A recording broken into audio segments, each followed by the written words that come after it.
सो है गाइस, आज हम देखेंगे कि क्या हम इस पेन से कुछ अच्छा ड्रॉ कर सकते हैं या नहीं।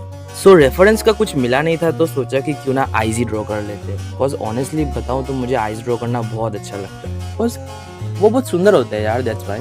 एंड सच कहूँ तो मुझे लगा नहीं था यार कि इस 20 रुपए के पेन से इतना अच्छा आउटपुट आएगा। और पता नहीं खूबी इस पेन में थी या मुझ में, पर कोई ना, जोक्स अपार्ट। खैर, ज़्यादा कुछ बोलने को मेरे पास है भी नहीं, बिकॉज ये मेरा पहला डब वीडियो है, I mean voice over video, sorry. So या अगर आप लोगों को ये स्केच अच्छा लगा हो तो प्लीज़ वीडियो को लाइक एंड चैनल को सब्सक्राइब करके जाना।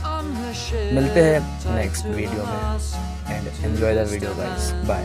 Takes both my hands, never a frown with golden brown.